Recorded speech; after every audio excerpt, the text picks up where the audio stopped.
Assalamualaikum warahmatullahi wabarakatuh.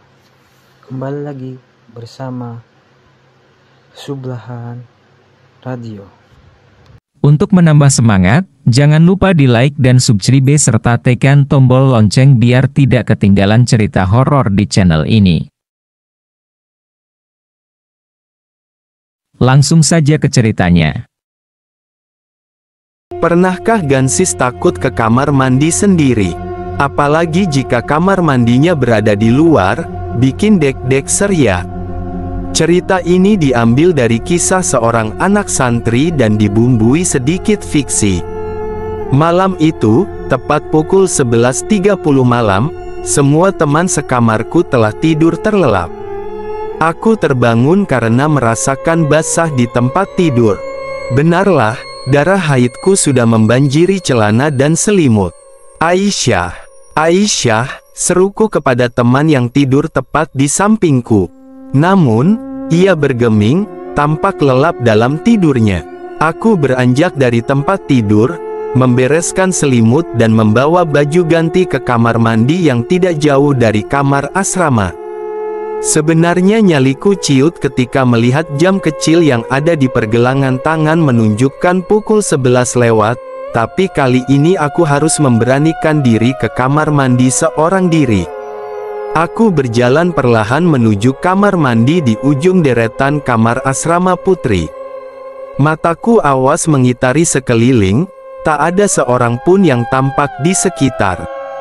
Suasana pondok seolah mati, hanya beberapa penerangan lampu yang mulai meremang yang menuntunku menuju kamar mandi. Sebenarnya letak kamar mandi tidak terlalu jauh dari kamar. Namun, entah kenapa malam itu jarak kamar mandi serasa berkilometer jauhnya. Kakiku terasa lelah dan lemas, hawa dingin sesekali membuat bulu kuduk berdiri. Setelah sampai di depan kamar mandi, ada sekelebat bayangan hitam yang lewat tepat di belakangku. Jantungku berdegup kencang hingga membuat tubuh ini gemetar. Siapa? Pekikku kaget ketika ada suara ranting patah di dekatku berdiri. Aku bergegas memasuki kamar mandi yang sedikit lebih gelap. 2 pintu kamar mandi tampak tertutup dan 3 pintu lainnya terbuka. Aku memasuki salah satu kamar mandi dengan pintu terbuka dan bergegas membersihkan diri. Alangkah kesalnya hati ketika melihat di sekeliling tidak tampak gayung satupun.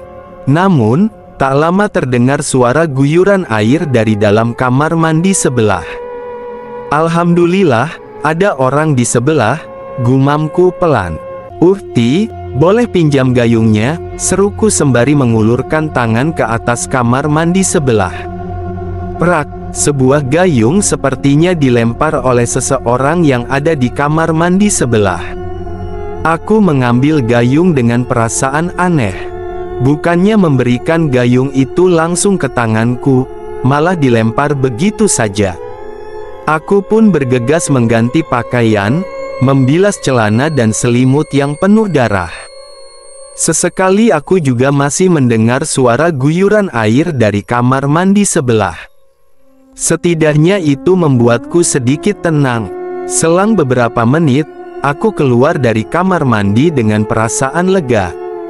Baru beberapa langkah melangkah, hati ini tergerak untuk mengetahui siapa sosok yang melempar gayung dari atas kamar mandi. Aku berdiri tepat di depan kamar mandi. Pintunya masih tertutup, berarti orangnya masih ada di dalam, pikirku dalam hati.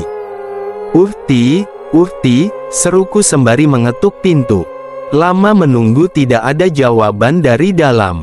Entah keberanian atau rasa penasaran yang tinggi, tanganku mencoba untuk menekan handle pintu dan mendorongnya.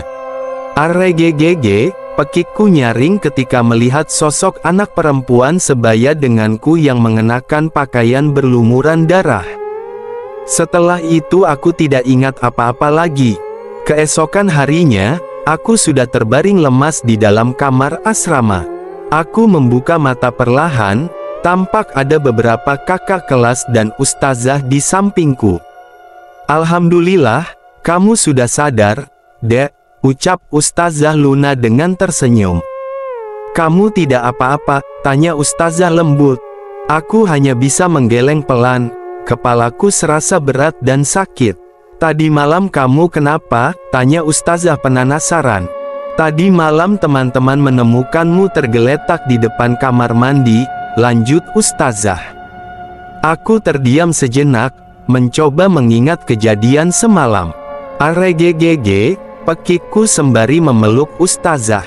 Sosok gadis bersimbah darah itu seolah muncul kembali di pelupuk mata. Aku terdiam beberapa saat, kemudian menceritakan kejadian semalam kepada Ustazah. Astagfirullah, ya udah nggak apa-apa. Yang penting sekarang kamu nggak apa-apa, ucap Ustazah mencoba menenangkan. Beberapa hari berlalu, setelah kejadian yang menimpaku, kamar mandi itu direnovasi dan diberikan penerangan yang cukup. Desas-desus warga pondok akhirnya sampai ke telinga perihal latar belakang kamar mandi tersebut.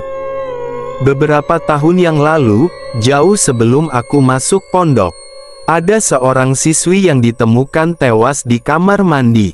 Entah apa penyebabnya tidak ada yang tahu pasti karena cerita hanya berkembang dari mulut ke mulut dan dari generasi ke generasi. Setiap kejadian pasti ada hikmahnya. Pondok mulai memberlakukan jaga malam setiap malamnya. Pondok juga membuat aturan dilarang ke kamar mandi seorang diri di malam hari. Semoga tidak ada kejadian menyeramkan lagi yang bisa menghambat aktivitas belajar para santri.